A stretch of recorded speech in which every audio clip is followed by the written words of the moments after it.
Bismillahirrahmanirrahim. Fal yaltaqal murid ma yuridu alaihi min dalika bisabri wa ridha wal istislam inda jaroyanil qadha. Fa an qaribin insyaallah yanjalil amru wa yastaujibu minallah jazilal ajri wallahu taala waliyut taufik. Jadi ketika kita melakukan sesuatu, ketika mendapatkan ujian, menetapi satu keadaan, tidak ada jalan lain, yang terbaik ialah ridho, sabar, pasrah, kalau bisa malah menikmati. Pas dapat ujian harus ridho, pasrah, sabar, kalau bisa malah mencari hikmah dan menikmati. Jangan malah putus asa terus kelihatan aslinya, kelihatan gak jelas sih, loro, ya jangan wayah loro. Waktu sakit, mau apa lagi ya wis. Jangan sampai dengan sakit kita malah salah badannya sakit, hatinya sakit sekalian, hatinya ikut sakit, gembreneng, gak sabar, kadang marah-marah pada keadaan, gak terima, jamaah pedot, kan rugi, jamaah putus. Ada nggak salat barang, ya Allah ini gimana, sakitnya ya ndak sembuh, malah gak karu-karu. Ya biasa sakit ya apa manjan waktunya sakit, minimal jamaah lah, minimal jamaah jangan putus. Sabar, pasrah, mau apa lagi yang waktunya ya, kayak nanti kalau sudah dicabut sama Allah penyakitnya kan dia sembuh, tinggal menyisakan barokah, menyisakan pahalanya. Maka dalam waktu dekat kita akan diganti oleh Allah dengan kebaikan,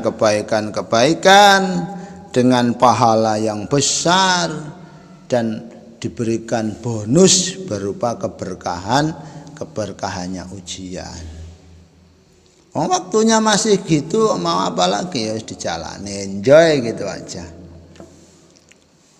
Ini waktu dramatis loh ya, waktu sumpek loh ya, waktu longgar ya, malah waktu longgar, waktu enak nganggur, tambah ndak dapat apa-apa itu ya goblok tenan, ya mblegedus betul itu.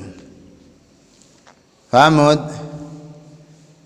Jadi waktu sakit itu saja Mut, waktu ujian, waktu kecepet-cepet Mut, itu harus dijalani dengan pasrah, ridho, dan terus berada dalam kebaikan.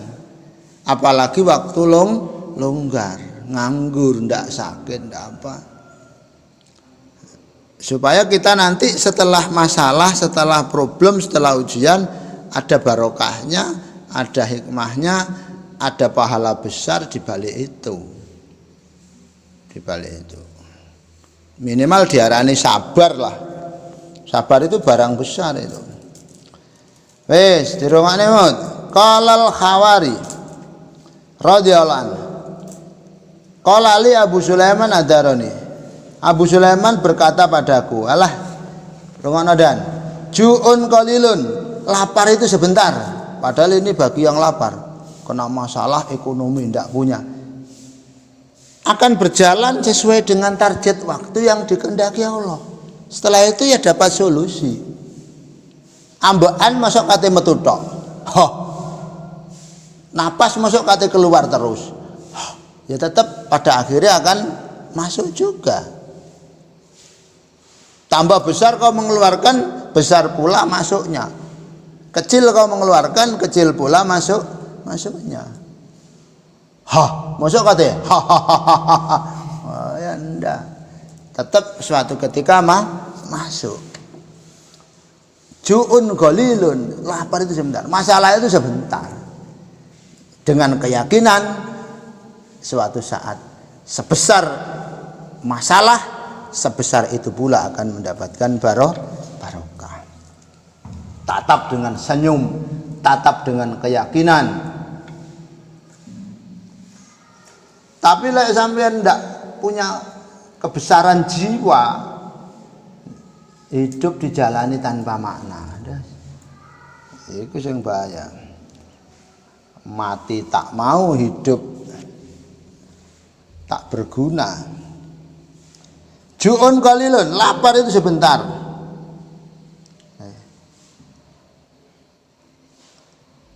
Urun qalilun, udo, telanjang itu sebentar. Telanjang ya maksudnya ya ujian, ndak punya apa-apa ya, nanti ada, yang penting sabar, kita jalani dengan ikhlas, tulus. Hina itu sebentar, hina sebentar, pada akhirnya mulia. Dulun qalilun, sabrun qalilun, nanti minimal akan habis ketika kau jalani dengan baik, semuanya akan berjalan minimal. Kok penak blas uripe, seandainya kok ndak nemu enak sama sekali, dengan mati perpindahan menuju alam selanjutnya, kita tinggalkan dunia, akan berganti kenikmatan yang lama, kenikmatan hakiki, kenikmatan selama-lamanya di alam kubur enak, di alam mahsyar nikmat, di akhirat masuk surga. Tapi kalau kita salah menjalani, di pandi nang donya susah, masalah, ndak ada akhirnya. Karena apa? Kita menjalaninya setengah-setengah.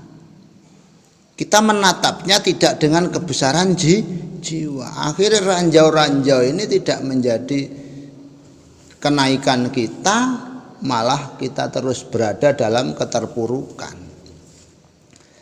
Kalau bisa jangankan sampai dikubur, jangan sampai mati, jangan sampai di akhirat. Di dunia kita sudah mendapatkan kesuksesan, kita sudah berada dalam kondisi di atas rata-rata. Wah, jadi kesemangatan, kebesaran jiwa akan segera mengentaskan kita dari lubang keterpurukan menjadi tingkatan tinggi kesuksesan. Jadi, percepat.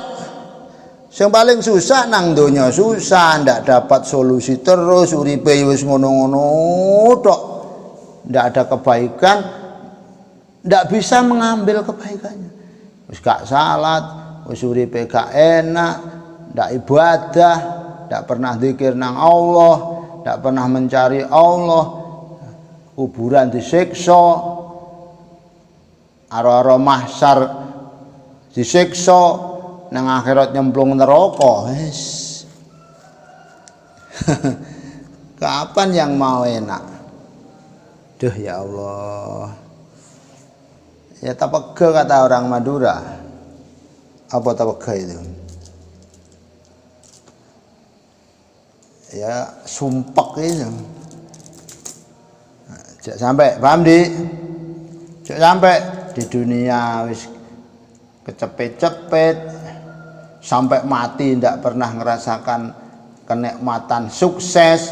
Di alam kubur dipentungi mungkar nangkir, dibrui bara neraka, nunggu sampai habisi alam dunia, masuk kiamat, di kiamat disiksa di mahsyar, nyebrang siratal mustaqim kecemplung pisan. Ya Allah. Iya. Wa'lam anna ma dzakarna minas sabr huwa jama'u kulli fadilatin.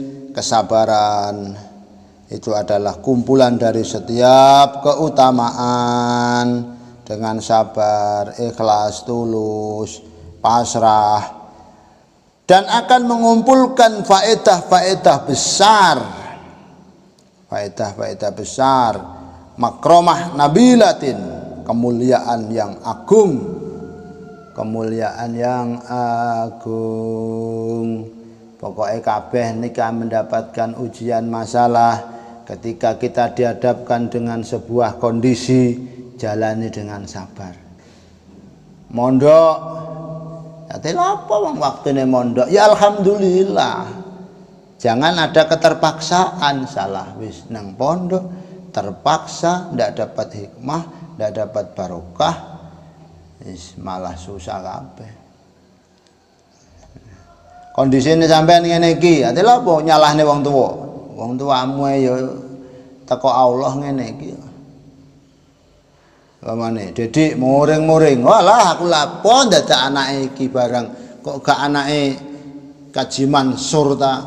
Kok duduk anake Kaji Sadeli. Wah lek cara aku dadi anake Kaji Sadeli, bose apa itu?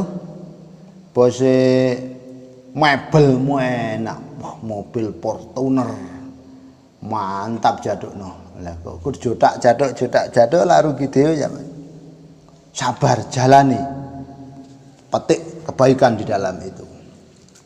Gali mutiara di balik itu dengan kesabaran. Qala ta'ala wa tammat kalimatu rabbikal husna ala bani Israila bima sabaru. Telah sempurna kalimat-kalimat Allah yang bagus untuk Bani Israel sebab kesabaran mereka.